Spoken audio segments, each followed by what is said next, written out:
Kitab Bilangan pasal 21. Raja negeri Arad, orang Kanaan yang tinggal di tanah Negeb, mendengar bahwa Israel datang dari jalan Atarim.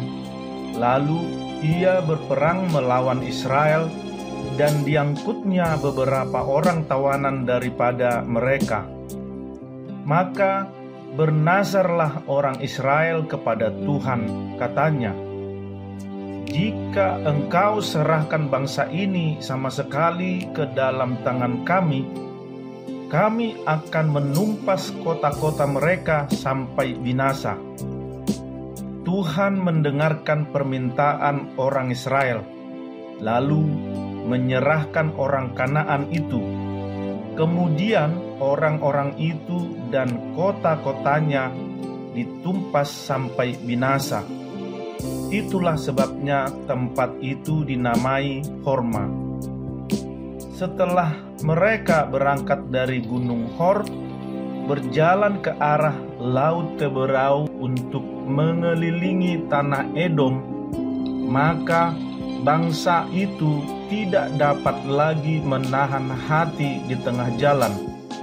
Lalu mereka berkata-kata melawan Allah dan Musa, "Mengapa kamu memimpin kami keluar dari Mesir, supaya kami mati di padang gurun ini?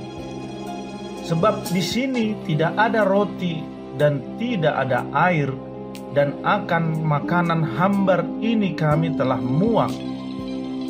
Lalu Tuhan menyuruh ular-ular tedung ke antara bangsa itu yang memagut mereka, sehingga banyak dari orang Israel yang mati.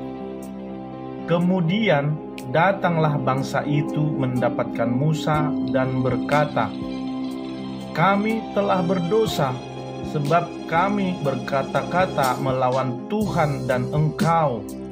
Berdoalah kepada Tuhan supaya dijauhkannya ular-ular ini daripada kami." Lalu Musa berdoa untuk bangsa itu. Maka berfirmanlah Tuhan kepada Musa, "Buatlah ular tedung dan taruhlah itu pada sebuah tiang. Maka setiap orang yang terpagut, jika ia melihatnya, akan tetap hidup."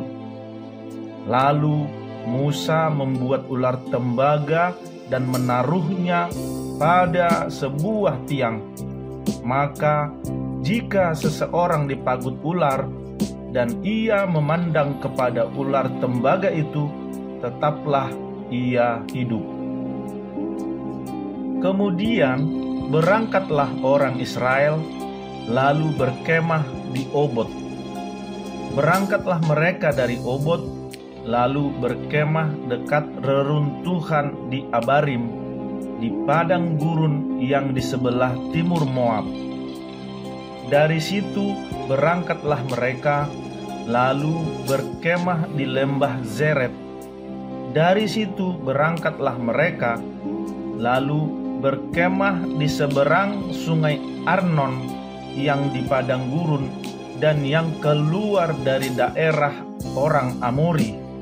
Sebab sungai Arnon ialah batas Moab, di antara orang Moab dan orang Amori.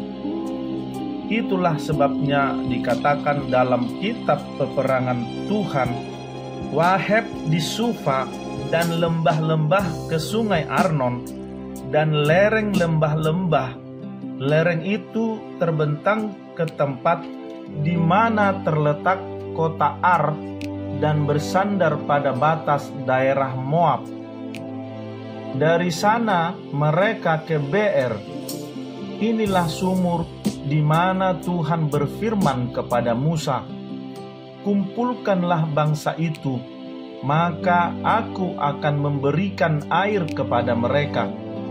Pada waktu itu orang Israel menyanyikan nyanyian ini, "Berbual-buallah, hai sumur, mari kita bernyanyi-nyanyi berbalas-balasan, karena sumur yang digali oleh raja-raja yang dikorek oleh kaum bangsawan di antara bangsa itu dengan tongkat-tongkat kerajaan, dengan tongkat-tongkat mereka.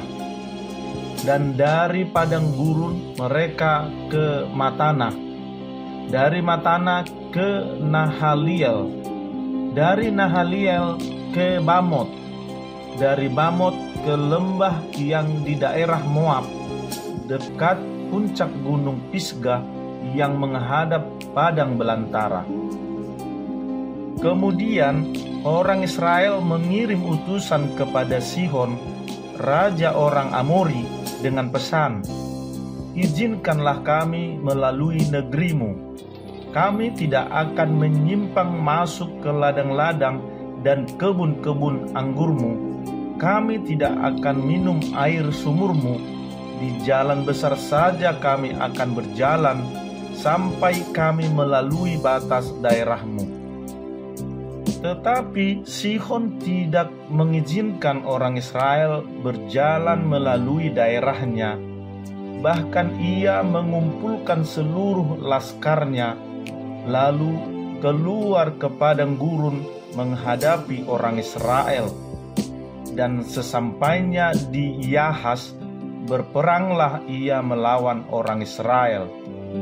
Tetapi orang Israel mengalahkan dia dengan mata pedang dan menduduki negerinya dari sungai Arnon sampai ke sungai Yabok, sampai kepada Bani Amon, sebab batas daerah Bani Amon itu kuat. Dan orang Israel merebut segala kota itu, lalu menetaplah mereka di segala kota orang Amori, di Hesibon dan segala anak kotanya. Sebab Hesibon ialah kota kediaman Sihon, raja orang Amori. Raja ini tadinya berperang melawan raja Moab yang lalu dan merebut dari tangannya seluruh negerinya sampai ke sungai Arnon. Itulah sebabnya penyair-penyair berkata, "Datanglah ke Hesibon, baiklah dibangun dan baiklah diperkuat kota kediaman Sihon itu. Sebab api keluar dari Hesibon, nyala dari kota kediaman Sihon, yang memakan habis Ar-Moab, yang berkuasa atas bukit-bukit di sepanjang sungai Arnon. Celakalah engkau, ya Moab, binasa engkau, ya bangsa Kamos. Ia membuat anak-anaknya lelaki menjadi orang-orang pelarian, dan anak-anaknya perempuan menjadi tawanan kepada Sihon, raja orang Amori. Kita telah menembaki mereka, Hesibon binasa sampai ke Dibon, dan kita menanduskannya sampai ke Nofah, yang terbentang sampai ke Medeba." Demikianlah orang Israel diam di negeri orang Amori. Setelah Musa menyuruh orang mengintai kota Yaezer, mereka merebut segala anak kota Yaezer dan menghalau orang-orang Amori yang ada di situ. Kemudian berpalinglah mereka dan maju ke arah Basan. Lalu Og, raja Basan, beserta segala rakyatnya maju ke Edrei menjumpai mereka untuk berperang. Tetapi Tuhan berfirman kepada Musa, "Janganlah takut kepadanya, sebab aku menyerahkan dia dengan seluruh rakyatnya dan negerinya ke dalam tanganmu, dan haruslah kau lakukan kepadanya seperti yang kau lakukan kepada Sihon, raja orang Amori, yang diam di Hesibon." Maka mereka mengalahkan dia dan anak-anaknya dan seluruh rakyatnya, sehingga seorang pun dari mereka tidak ada yang dibiarkan terlepas. Lalu mereka menduduki negerinya.